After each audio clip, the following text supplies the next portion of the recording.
Srivalli reports చూపించి doctor ద్వారా వేదవతి చందుకి నిజం తెలిసేలా చేసిన నర్మద. అసలు ఇదంతా ఎలా జరిగిందనేది వీడియోని స్కిప్ చేయకుండా చివరి వరకు చూడండి. ఇల్లు ఇల్లాలు పిల్లలు అప్కమింగ్ ఎపిసోడ్స్లో ఏం జరగబోతుందో ముందుగా తెలుసుకోవాలి అనుకుంటే వీడియోని లైక్ చేసి ఛానల్ని సబ్స్క్రైబ్ చేసుకుని పక్కనే ఉన్న బెల్ సింబల్లో ఆల్ పై క్లిక్ చేయండి. వల్లి నిజ స్వరూపం రామరాజు చందు తెలుసుకోవాలి అని మీరు కూడా కోరుకుంటే కామెంట్లో ఎస్ అని టైప్ చేయండి. మొత్తం మీద చూసుకున్నట్లయితే గనక ఇంట్లో వాళ్ళంతా కూడా పాపం నర్మద మీదే నింద వేసేస్తారు. ఎందుకంటే వల్లి కడుపుతో ఉంది అని వాళ్ళందరూ నమ్మారు కదా. నమ్మంది ఎవరు? ఇటు ధీరజు, ప్రేమ, నర్మద మాత్రమే. మిగిలిన వాళ్ళందరూ కూడా కడుపుతో ఉందని నమ్మడంతో కడుపు నిజంగానే పోయిందని, ఆ కడుపు పోవడానికి కారణం నర్మదే అని అందరూ కూడా నిందేస్తారు. ఇటు బుజ్జమ్మ అయితే అసలు నర్మదతోనే మాట్లాడదు. చందు కూడా నర్మదతో మాట్లాడేవాడు. తన భార్య కడుపులో ఉన్న బిడ్డ చనిపోవడానికి కారణం నర్మదే అని, నర్మద వల్లే నా భార్య ఇంతలా బాధపడుతుందని చందు కూడా నర్మదని తప్పుగా అర్థం చేసుకుంటాడు. సాగర్ వచ్చి అడిగినా కానీ భార్యాభర్తల మధ్య గొడవ రాకూడదు అన్న ఉద్దేశంతో అబార్షన్ అయ్యింది అని ఏదో అబద్ధం చెప్తాడు. నీ విషయం చెప్పనేది నీ మీద గౌరవంతోటే. దయచేసి ఇక్కడి నుంచి వెళ్ళు. కానీ నువ్వు ఎంత దారుణంగా నా భార్య మీద నువ్వు పగ తీర్చుకుంటావని అస్సలు అనుకోలేదు అంటూ చందు కూడా నోరు జారి మాట్లాడేస్తాడు, నర్మద మీదే తప్పు పడేటట్టుగా. ఇంకా నర్మద బాధపడుతూ ఉంటుంది. ఎందుకక్క అంతలా బాధపడుతున్నావు? వల్లి అక్క గురించి నీకు తెలుసు కదా అనగానే, మనకు తెలుసు ప్రేమ, వాళ్లకు తెలియదు కదా. మనకు వల్లి మీద అనుమానం వచ్చింది కానీ వాళ్లకు రాలేదు కదా. మనం నిజం తెలుసుకోవాలి ప్రేమ అనగానే, తప్పకుండా అక్క, ఇప్పుడు బావగారు కూడా నిన్నే తప్పు పడుతున్నారు, ఇటు అత్తయ్య కూడా నిన్నే తప్పు పడుతున్నారు, మామయ్య గారు కూడా పైకి అనడం లేదు కానీ చాలా బాధపడుతున్నారు. వల్లి అక్క నిజంగానే కడుపుతో ఉందని. నిజానికి నాకు ఎప్పటి నుంచో అనుమానం అక్క కడుపుతో లేదని, ఏదొకటి చెయ్యాలి అని ఆలోచిస్తూ ఉంటుంది. ఆలోచిస్తూ సరే అని ప్రేమ వెళ్ళిపోతుంది. నర్మద కూర్చుని ఆలోచిస్తుంది. ఆలోచించేసరికి అసలు వల్లి అక్క కడుపుతో ఉంది అని స్టార్టింగ్లో చెప్పినప్పుడు తన ముఖంలో వేరేలా ఉంది. తర్వాత మా ఇద్దరిని హాస్పిటల్కి తీసుకువెళ్ళిన తర్వాత తన ముఖం ఏడ్చినట్టు కనిపించింది. తర్వాత ఏవో స్కానింగ్ రిపోర్ట్స్ తీసుకొచ్చారు. రిపోర్ట్స్ మా దగ్గర ఉండాల్సినవి కాస్త తీసుకెళ్లి వాళ్ళ రూమ్లో దాచిపెట్టుకుంది. ఆ స్కానింగ్ రిపోర్ట్స్లో ఏదో తేడా ఉంది. అదేంటో తెలిస్తేనే నేను తప్పు చేయలేదు, వల్లి అక్కే తప్పు చేసింది అని నిరూపించగలుగుతాను అని చెప్పి ఇంకా నర్మద ఆలోచిస్తూ ఉండగా అది ఆ గదిలో ఎక్కడ పెట్టిందో ఏంటో ఎలా తెలుసుకోవాలి? పైగా ఈ సుక్కు, ఈ వల్లి అక్క ఇద్దరు కూడా అదే గదిలో ఎప్పుడూ కూర్చుని అక్కడే ఏడుస్తూ ఉంటారు. వాళ్ళని బయటికి ఎలా పంపాలి? ఎలా స్కానింగ్ రిపోర్ట్స్ని సొంతం చేసుకోవాలి అని నర్మద ఆలోచించడం మొదలు పెడుతుంది. వెతకబోయిన తీగ కాలికి దొరికినట్టుగా సుక్కుని ఇటు వల్లి తిన్నది అరక్క నర్మద దగ్గరకు వచ్చి దాగుడు మూతలు ఆడదాము అని అనగానే వెంటనే దానికి ఒప్పుకొని గదిలోకి వెళ్ళి నర్మదైతే మొత్తం వల్లి గది మొత్తం వెతికేస్తుంది. వెతికేసేసరికి చివరికి పరుపు కింద చూడడంతో ఆ స్కానింగ్ రిపోర్ట్స్ అయితే దొరికేస్తాయి. ఈ రిపోర్ట్సే అని చెప్పి అనుకుంటూ ఉండగానే ఈ లోపు వల్లి కాస్త వస్తుంది. వచ్చేసరికి ఏంటి నర్మదా ఎక్కడున్నావు అని చెప్పాను కానీ, అది మీరు ఈ గదిలో దాక్కున్నారు అని అనుకున్నానక్క, కానీ మీరు ఈ గదిలో లేరు కదా, అందుకే బయటికి వచ్చేస్తున్నాను అని చెప్పనేసరికి అవునా సరే అయితేని పద వెళ్దామని ఇంకా ఇద్దరు కూడా బయటకు వస్తారు. నర్మద ఏం చేస్తుందంటే దాన్ని ఎప్పుడైతే వల్లి రావడం చూసిందో గబగబా దాన్ని చుట్టబెట్టి, అంటే ఫైలే కదా కొంచెం చుట్టబెట్టి చీర చెంగు లోపలికి దోపేసుకుంటుంది. అంటే చీర చెంగుతో కవర్ చేసేస్తుంటుంది. వేసేసరికి ఆ సుక్కు ఎక్కడుందో చూడక్క అని చెప్పాను కానీ సరే నేను సుక్కుని చూస్తాను అని చెప్పి ఇంకా సుక్కు ఎక్కడున్నావు అనేసరికి ఈ లోపు గబ్బా గదిలోకి వెళ్ళి తన గదిలో దాచేస్తుంది. ఇంకా నర్మద అయితే దాచేసిన తర్వాత బయటికి వచ్చిన తర్వాత సుక్కు అని చెప్పి తను కూడా కొంతసేపు వాళ్ళతో గేమ్ ఆడడం మొదలు పెడుతుంది. ఇంకెలా గేమ్ ఆడడం మొదలు పెట్టిన తర్వాత గేమ్ ఆడుకుంటూ ఉన్న సమయంలోనే ఇంకా నేను ఆడలేనక్క, నాకు నీరసంగా ఉంది, నేను వెళ్ళి కొంతసేపు పడుకుంటాను అని చెప్పి అక్కడి నుంచి నర్మద జాయిగా గదిలోకి వెళ్ళిపోతుంది. వీళ్ళిద్దరు కూడా గదిలోకి వెళ్ళిపోయి ఆ నర్మదని భలే బురిడి కొట్టించేశాం కదా, ఆ నర్మద చాలా తెలివితేటలు కలది అని పెద్ద గొప్పగా అనుకుంటుంది. దానికేం తెలివుంది, ఆటో నడిపింది నేనేనన్న విషయము తెలియలేదు, నీ కడుపులో ఉన్న బిడ్డ లేనే లేదు, లేని బిడ్డ చనిపోయింది అని చెప్పేమన్న విషయము తెలియదు. ఏమీ తెలుసుకునే పరిస్థితి లేదు నర్మదకు. పాపం నర్మద అలాగే మామయ్య అత్తయ్య ఇంకా ఇంకా తిడుతూ ఉండాలి, దూరం పెడుతూ ఉండాలి అని చెప్పి ఇంకా వల్లి కాస్త అత్తగా సంబరపడిపోతుంది. ఇద్దరు గదిలో ఉన్నారా లేదా అని బయటికి చాటుగా వచ్చి చూసేసరికి గదిలోనే ఉంటారు. గబగబా అది హ్యాండ్ బ్యాగ్లోకి పెట్టేసుకుని ఆ రిపోర్ట్స్ తీసుకుని సరాసరి బయటికి వచ్చిన తర్వాత ధీరజ్కి ఫోన్ చేస్తుంది. చెప్పొద్దునా అని కానీ, ఎక్కడున్నావు ధీరజ్ అనేసరికి నేను సెంటర్లో ఉన్నాను వదినా అని చెప్పాను కానీ నేను వస్తున్నాను, మన ఇద్దరం కలిసి ఒక డాక్టర్ దగ్గరికి వెళ్ళాలి అనగానే సరే వదిన ఇక్కడికి వచ్చేసాయి, లేక నేనే ఇంటికి రానా అనగాని వద్దు ధీరజ్ నువ్వెందుకు, నేనే అక్కడికి వస్తాను అని నర్మద కాస్త బయలుదేరి ధీరజ్ ఎక్కడున్నాడో అక్కడికి వస్తుంది.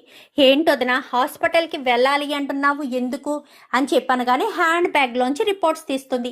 ఈ రిపోర్ట్స్ ఏంటనుకుంటున్నావు, ఆ రోజు నన్ను ప్రేమను ఇద్దరిని కలిసి హాస్పిటల్కి తీసుకువెళ్ళింది కదా, ఆ రోజు తీసుకొచ్చిన స్కానింగ్ రిపోర్ట్స్. ఈ స్కానింగ్ రిపోర్ట్స్ను బట్టి కడుపుతో ఉందా లేదా, అసలు ఈ స్కానింగ్ రిపోర్ట్స్ ఎలా వచ్చాయి ఏంటి అన్న విషయం తెలుసుకుందాము. ముందు మనం ఫస్ట్ ఎవరైతే ప్రెగ్నెంట్ అని చెప్పారో ఆ డాక్టర్ దగ్గరికే వెళ్దాము అనగాని ఆ రిపోర్ట్స్ ఇలా ఇవ్వదునా అని చెప్పనేసరికి రిపోర్ట్స్ కాస్త తీసుకుంటుంది. యాక్చువల్గా ఏవైనా రిపోర్ట్స్లో కింద లేదంటే ఏదో ఒక మూల పేషెంట్ పేరు రాస్తారు కదా, ఆ రిపోర్ట్స్లో కూడా ఒక మూలన పేషెంట్ పేరు ఉంటుంది. పేషెంట్ పేరు కుమారి అని కింద ఉంటుంది. ఉండేసరికి ఇదేంటి వదిన, ఇది వల్లి వదిన రిపోర్ట్స్ అని ఎవరు చెప్పారు అని చెప్పాను కానీ వల్లి అక్క కదా తీసుకొచ్చి ఇచ్చింది, ఈ రిపోర్ట్స్ నావే స్కానింగ్ రిపోర్ట్స్ అనగాని ఇవి వల్లి వదిన రిపోర్ట్స్ కాదు వదిన, ఎవరో కుమారి అంట, కావాలంటే చూడు కింద అని చెప్పనేసరికి కింద చివరిలో చూసేసరికి అవును నిజమే కదా, అయినా తన రిపోర్ట్స్ వల్లి అక్క ఎందుకు తెచ్చుకుంది, పదవదిన నిలదీసి అడుగుదాం, ఆ డాక్టర్నే నిలదీసి అడిగితే ఆ డాక్టరే చెప్తుంది అసలు మ్యాటర్ ఏంటో అని. ఇద్దరు కూడా హాస్పిటల్కి వెళ్తారు. వెళ్ళిన తర్వాత డాక్టర్ గారితో మాట్లాడాలి అనగానే ఏ పని మీద వచ్చారు అనగానే డాక్టర్ గారితో మాట్లాడే పని ఉంది అనేసరికి ఏ పని ఉన్నా ఓపీ రాయించుకునే వెళ్ళాలి మేడం, పర్సనల్గా డాక్టర్ గారు ఇప్పుడు మాట్లాడరు, ఈవినింగే మాట్లాడతారు, అప్పటి వరకు మీరు వెయిట్ చేయగలిగితే వెయిట్ చేయండి, లేదు అంటే మాత్రం ఖచ్చితంగా ఓపీ రాయించుకునే లోపలికి వెళ్ళాలి అని చెప్పాను కానీ సరే అని ఇద్దరు కూడా ఓపీ రాయించుకుంటారు. అంటే ఇద్దరు పేషెంట్లు అన్నట్టు. సార్ మేడం జెంట్స్కి చూడరు, ఓన్లీ లేడీస్కి మాత్రమే చూస్తారు. బయట వెయిట్ చేస్తూ ఉంటారు. వెయిట్ చేస్తూ ఉండేసరికి ఎందుకంటే ఇద్దరికి రాయనని చెప్పారు కదా, ఓన్లీ నర్మద మాత్రమే రాయించుకుంటుంది. కానీ లోపలికి వెళ్ళొచ్చా అంటే వెళ్ళొచ్చు అని చెప్పనేసరికి ఎందుకంటే హస్బెండ్ వైఫ్ అన్న ఉద్దేశంతో వాళ్ళు ఉంటారు. కానీ వదిన మరిదిలన్న విషయం వాళ్ళకి తెలియదు కదా, వాళ్ళు ఏమేం మాట్లాడరు. ఇంకా లోపలికి వెళ్ళాలని వీళ్ళు సైలెంట్గానే ఉంటారు. అందరి తర్వాత ఒకరి తర్వాత అనగానే మీరే వెళ్ళండి అనేసరికి సరేనని వీళ్ళని లోపలికి పంపించిన తర్వాత డాక్టర్ దగ్గరికి వెళ్ళి రిపోర్ట్స్ ఇస్తుంది. ఇచ్చి రిపోర్ట్స్ ఏంటమ్మా ప్రాబ్లం అని చెప్పి అంటూ ఉండగానే రిపోర్ట్స్ చేతిలో పెట్టడంతో తల పైకెత్తి చూస్తుంది నర్మదిని. చూడడంతో ఒక్కసారిగా షాక్ అవుతుంది. ఆల్రెడీ నర్మదిని 2 సార్లు చూసింది, అందులోనూ అబద్ధం చెప్పింది కదా. రిపోర్ట్స్ కూడా ఆ హాస్పిటల్కి సంబంధించిన రిపోర్ట్సే. ఏంటి డాక్టర్ ఏంటిదంతా అని చెప్పాను కానీ ఏంటమ్మా ఈ రిపోర్ట్స్ ఏంటి, స్కానింగ్ రిపోర్ట్సా, ఎవరివి నీవా అని చెప్పి ఓపెన్ చేసి చూస్తుంది. నావి కాదు డాక్టర్, మీరు మా వల్లి అక్కకి ఇచ్చిన వేరే కుమారి అన్న పేషెంట్ రిపోర్ట్స్ ఇవి స్కానింగ్ రిపోర్ట్స్. కడుపుతో ఉన్న మనిషి మీ దగ్గరికి వస్తే స్కాన్ చేయడం మానేసి వేరే పేషెంట్ రిపోర్ట్స్ ఇచ్చి ఎందుకు పంపించారా అని అడగడానికి వచ్చాము అనేసరికి వేరే రిపోర్ట్స్ ఎందుకు పంపిస్తాము, వేరే రిపోర్ట్స్ ఏమీ పంపించలేదు, తన రిపోర్ట్సే అని చెప్పాను కానీ తన పేరు శ్రీవల్లి, మరి కుమారి అని ఎందుకు ఇచ్చారు, పైగా అవి ముందు రోజు తీసిన స్కానింగ్ రిపోర్ట్స్. మేము వచ్చింది పలానా డేట్లో, ఈ స్కానింగ్ రిపోర్ట్స్ తీసింది ముందు రోజు. ఏంటి డాక్టర్, ఏంటి డాక్టర్ దగ్గర అబద్ధాలు చెప్పకూడదు అంటారు, డాక్టర్స్ అబద్ధాలు చెప్పినా పర్వాలేదా? ఏంటి డాక్టర్, నిజం చెప్తారా లేక పోలీస్ కంప్లైంట్ ఇవ్వమంటారా? మీరే అబద్ధం చెప్పారని, కడుపుతో ఒక అమ్మాయి ఉంటే వేరే వాళ్ళ రిపోర్ట్స్ ఇచ్చారని, అసలు స్కానింగ్ చెయ్యకుండానే రిపోర్ట్స్ ఇచ్చారని ఇప్పుడే కంప్లైంట్ చేస్తాను అని చెప్పనేసరికి, వద్దమ్మా అలాంటి పని చెయ్యొద్దు అని చెప్పాను. కానీ అసలు ఏం జరిగిందో చెప్పండి మేడం, మీరు నిజాలు బయట పెట్టకపోతే మాత్రం విషయం చాలా దాకా వెళ్తుంది, చెప్పండి మేడం చెప్పండి అని చెప్పనేసరికి అది అది అంటూ ఇంకా కంగారు పడుతూ ఉంటుంది డాక్టరు. ఇప్పుడు గనక మీరు నిజం చెప్పలేదనుకోండి, తర్వాత చాలా ప్రాబ్లమ్స్ ఫేస్ చేయాల్సిన పరిస్థితి వస్తుంది. ఇంకేం మాట్లాడకుండా దయచేసి నిజం చెప్పండి మేడం అని చెప్పనేసరికి, చెప్తాను, నిజం చెప్తాను. ఆ రోజు మీరు ఆ వల్లి అన్న అమ్మాయి కళ్ళు తిరిగి పడిపోయినప్పుడు హాస్పిటల్కి తీసుకొచ్చారు కదా అని చెప్పాను. కానీ తీసుకొచ్చాను మేడం. మీరు అలా హాస్పిటల్కి తీసుకొచ్చిన రోజు నిజానికి ఆ అమ్మాయి కేవలం బీపీ ఎక్కువై కళ్ళు తిరిగి పడిపోయింది అంతే తప్ప తనేమీ ప్రెగ్నెంట్ కాదు. కానీ నేను ఆ రోజే ఆ విషయం చెప్పాలనుకున్నాను. అదే సమయానికి వాళ్ళమ్మ నా దగ్గరికి వచ్చి, నా కూతురు కాపురం చెడగొట్టేశారు, నా కూతురు జీవితం నాశనం అయిపోతుందమ్మా, ఇప్పుడు గనక మీరు తన కడుపుతో లేదంటే శాశ్వతంగా నా కూతురు పుట్టింట్లోనే పడుండాలి, మీరు చెప్పే ఈ చిన్న అబద్ధం వల్ల నా కూతురు కాపురం నిలబడిపోతుంది అని కాళ్ళు పట్టుకుని బ్రతిమలాడడంతో సరేనని చెప్పి నేను ఆ రోజు కడుపుతో ఉంది అని చెప్పాను. అక్కడతో సరిపోతుంది కదా, తర్వాత నా దగ్గరికి రారు కదా అనుకున్నాను. కానీ ఆ రోజు ఆ అమ్మాయి ఎంతో ఆవేశంగా మీ ఇద్దరిని తీసుకుని మరీ వచ్చి నాకు స్కానింగ్ చేయండి, రిపోర్ట్స్ వీళ్ళ మొహాన కొడతాను అంటూ చాలా పొగరగా సమాధానం చెప్పింది. అందుకే ఆ అమ్మాయి చెంప పగలగొట్టి, వాళ్ళని అంటున్నావేంటి, తప్పు నువ్వు మీ అమ్మ చేశారు, మీ అమ్మ ఆ రోజు అబద్ధం చెప్పమంటేనే చెప్పాను, నిజానికి నువ్వు కడుపుతో లేవు అన్న విషయం ఆ అమ్మాయికి చెప్పేసరికి ఆ అమ్మాయి బ్రతిమాలింది. ఎందుకంటే నా కాపురం నిజంగానే చెడిపోతుందనే మా అమ్మ అలా మీ చేత అబద్ధం చెప్పింది. ఇప్పుడు వచ్చిన వాళ్ళు నా తోటి కోడళ్ళు. ఇప్పుడు గనక నేను కడుపుతో లేనన్న విషయం చెప్తే నిజంగానే మా ఆయన నన్ను ఇంటి నుంచి బయటకు గెంటేస్తాడు మేడం.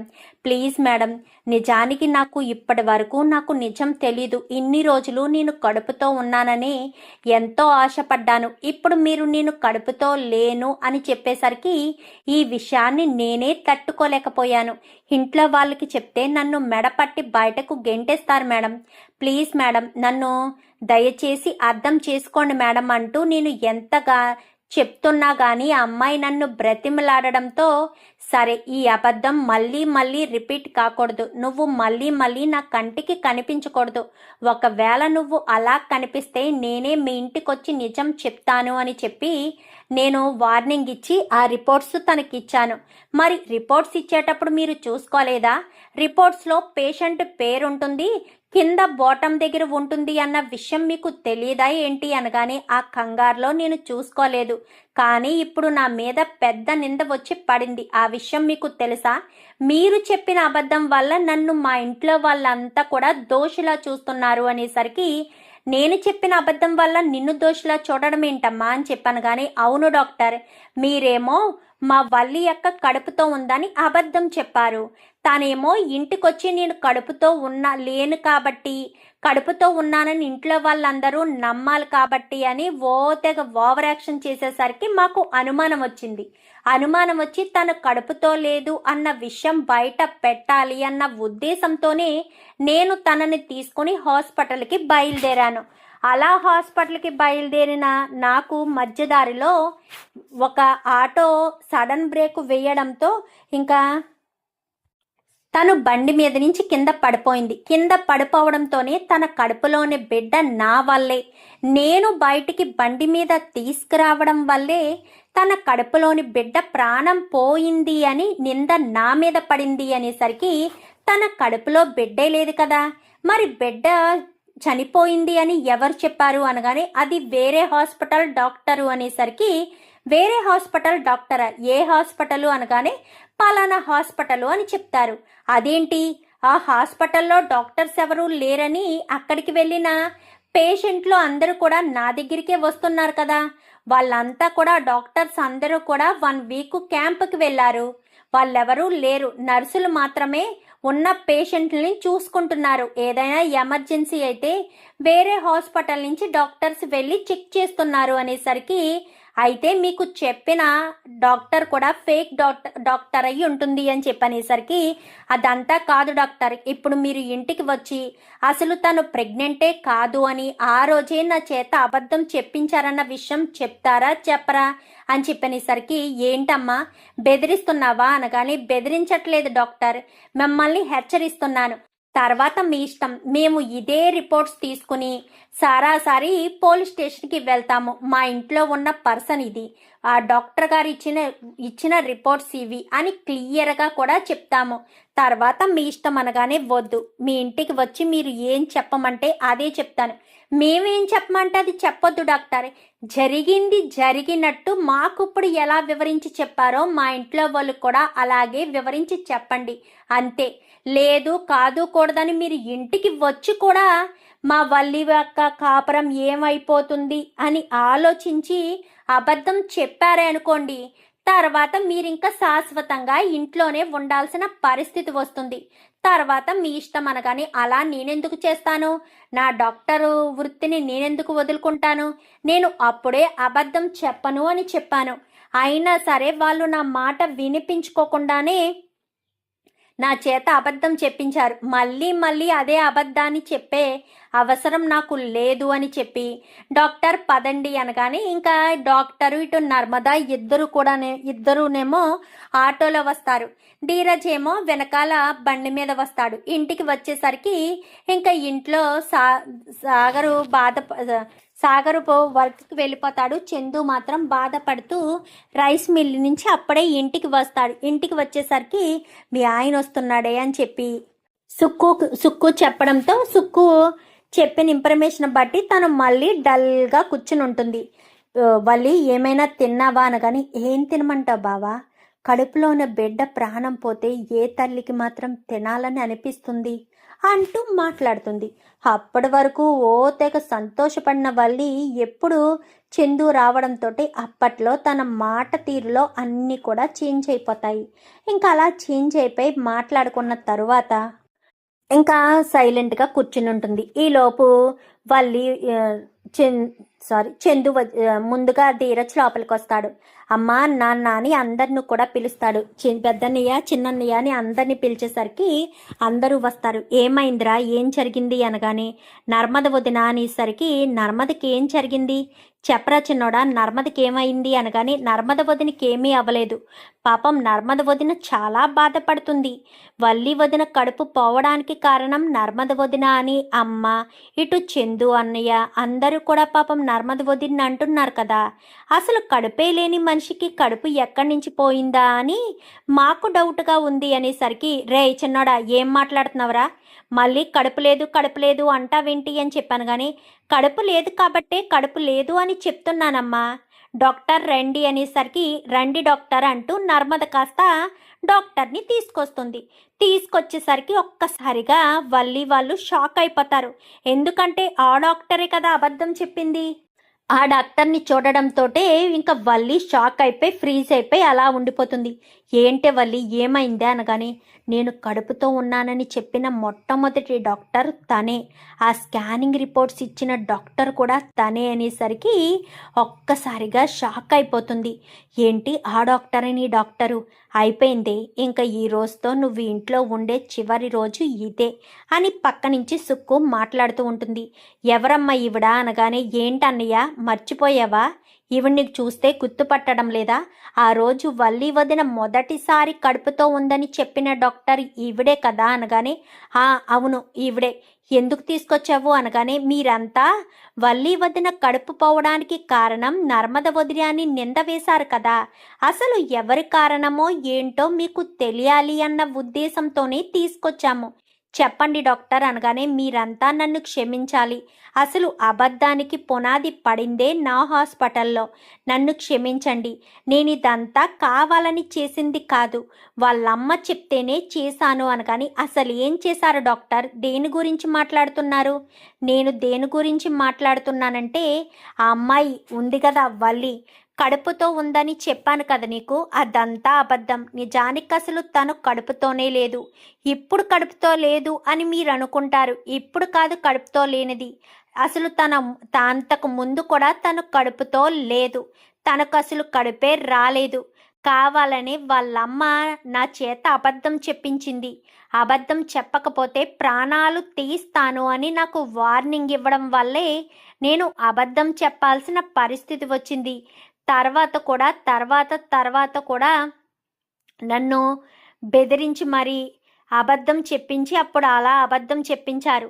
తర్వాత మళ్ళీ తన తోటి కోడళ్ళిద్దరినీ తీసుకుని స్కానింగ్ చేయమనగానే అప్పుడు ఈ అమ్మాయికి చెప్పాను. అప్పటి వరకు నాకు తెలీదు డాక్టర్, నా కాపురం చెడిపోతుంది, దయచేసి హెల్ప్ చేయండి అంటూ కాళ్ళు పట్టుకుని బ్రతిమిలాడేసరికి ఇంకా నేను ఏం మాట్లాడకుండా సైలెంట్గానే ఆ స్కానింగ్ రిపోర్ట్స్ ఇచ్చి పంపించాను. నిజానికి అసలు మీ కోడలు వల్లి కడుపుతోనే లేదు. ఆ స్కానింగ్ రిపోర్ట్స్ కూడా మా హాస్పిటల్కి వచ్చిన వేరే పేషెంట్ స్కాన్ రిపోర్ట్స్. నేను ఆ హడావిడిలో తను బాధపడుతుంటే చూసి ఉండలేక హాస్పిటల్లో వేరే అమ్మాయికి చేసిన స్కానింగ్ రిపోర్ట్స్ ఇచ్చేశాను. మళ్ళీ నా దగ్గరికి రావద్దని. ఈరోజు మీ రెండో కోడలు వచ్చి అసలు ఏం జరిగింది అంటూ నిలదీసి అడగడంతో అన్ని విషయాలు చెప్పాను. కావాలంటే ఈ స్కానింగ్ రిపోర్ట్స్ మీద అసలు తన పేరే ఉండదు అని చెప్పనేసరికి ఒక్కసారిగా షాక్ అయిపోతుంది వల్లి. అయితే ఏంటి వల్లి, ఆవిడ చెప్పేది నిజమేనా? ఆయన దేవుడు, డాక్టర్స్ ఒకటే అంటారు, అబద్ధం చెప్పరు, అంతే కదా డాక్టర్ అనగానే, అవునండి, నిజంగా నేను ఏ తప్పు చేయలేదు, తను చెప్తేనే చేశానే తప్ప వేరే ఉద్దేశం నాకు లేదు అనేసరికి అందరూ క్షమించండి అని అక్కడి నుంచి డాక్టర్ వెళ్ళిపోతుంది. ఇప్పుడు చెప్పండి నాన్న, నిజంగా వల్లి వదిన కడుపులో బిడ్డ చనిపోవడానికి కారణం నర్మద వదినేనా? ఇప్పుడు చెప్పన్నయ్యా, ఇప్పుడు చెప్పండి అమ్మా. అసలు కడుపుతో లేని మనిషి గురించి కడుపుతో ఉంది అని అబద్ధం చెప్పడం అంటే, అబద్ధం చెప్పడం కంటే ఇది పెద్ద తప్పేమీ కాదు కదా. మాకు ఎప్పటి నుంచో అనుమానమే. ఎందుకంటే వల్లి వదిన గురించి మేమంతా తీసాము. అంతా ఆరా తీసి అంతా అబ్జర్వ్ చేసిన తర్వాతే వల్లి వదిన ఎలాంటిదో మాకు అర్థమైంది. ఆ విషయం మీకు చెప్పాలని, అసలు తను కడుపుతో ఉందో లేదో అనేది కూడా మాకు అనుమానమేనని, ఆ విషయం మీకు చెప్పాలని ఎంతో ఆరాటపడ్డాము. చెప్పడానికి అవకాశం లేకపోయింది. నాన్నకు తెలిస్తే నాన్న తట్టుకోలేరని ఏరికోరి ఇంటికి తీసుకొచ్చిన కోడలు తప్పు చేసింది అంటే, అబద్ధాలు చెప్పి మోసాలు చేసింది అన్న విషయం తెలిస్తే నాన్న తట్టుకోలేరు అన్న ఒకే ఒక్క కారణం చేత మేము ఇన్ని రోజులు నిజం చెప్పకపోతే అటు తిప్పి ఇటు తిప్పి పాపం నర్మద వదిన మీదే నింద వేశారు. అసలు వల్లి వదిన కడుపుతోనే లేదు. కడుపుతో లేకపోయినా ఇన్ని రోజులు కడుపుతో ఉందని నాటకమాడి ఇంట్లో ఉంటుంది నాన్న అని చెప్పనేసరికి, నాటకమాడవలసిన అవసరం ఏముందిరా? కడుపుతో ఉంటే ఉన్నానని చెప్పాలి, లేకపోతే లేనని చెప్పాలి. ఇంట్లో అడుగు పెట్టడం కోసం నాటకమాడడం ఏంట్రా అని చెప్పి ఇంకా ధీరజ్ని అడిగేసరికి, నేను చెప్తాను నాన్న, అమూల్య జీవితాన్ని నాశనం చేసింది వల్లియే కాబట్టి వల్లిని నేనే మెడపట్టి బయటకు గెంటేశాను అనేసరికి, అదేంట్రా అమూల్య జీవితాన్ని నాశనం చేసింది వల్లి అంటున్నావు? అసలు అమూల్య జీవితాన్ని వల్లి ఏం చేసింది? అసలు ఏం చేసింది అని చెప్పి నిలదీసేసరికి, ఏం చేసిందా? ఆ విశ్వకు ఇటు అమూల్యకు మధ్య ప్రేమ రాయబారం నడిపింది ఎవరో కాదు నాన్న, ఈ వల్లినే అని చెప్పనగానే ఒక్కసారిగా రామరాజు షాక్ అవుతాడు. నమ్మలేకపోతున్నాను రా, వల్లి ఏంటి? వల్లి వాళ్ళిద్దరికీ ప్రేమ రాయబారం నడపడం ఏంటి? ఏంటమ్మా వల్లి, ఎప్పటికైనా నోరు విప్పి సమాధానం చెప్పు. మాట్లాడవేంటి? సైలెంట్గా ఉంటావేంటి? అసలు ఏం జరుగుతుంది? తను ఏం మాట్లాడుతుంది చెప్పు అనగానే, చెప్పక్క, నువ్వు కాదు అని చెప్పు. ఏ అమూల్య అని చెప్పనేసరికి, అవునన్నా, నా జీవితాన్ని నాశనం చేసింది వల్లి వదినే. వల్లి వదిన చెప్పడం వల్లే నేను ఆ విశ్వక్ను ప్రేమించాల్సిన పరిస్థితి వచ్చింది అని చెప్పి అమూల్య కూడా చెప్పడంతో చందు అయితే వల్లి చెంప పగలగొట్టి ఇంట్లోంచి బయటకు గెంటేస్తాడు. రామరాజు కూడా వార్నింగ్ ఇస్తాడు. చూద్దాం మరి రాబోయే ఎపిసోడ్స్లో ఏం జరుగుతుందో. వీడియో నచ్చితే లైక్ చేసి ఛానల్ని సబ్స్క్రైబ్ చేసుకుని పక్కనే ఉన్న బెల్ సింబల్లో ఆల్ పై క్లిక్ చేయండి. Thank you for watching.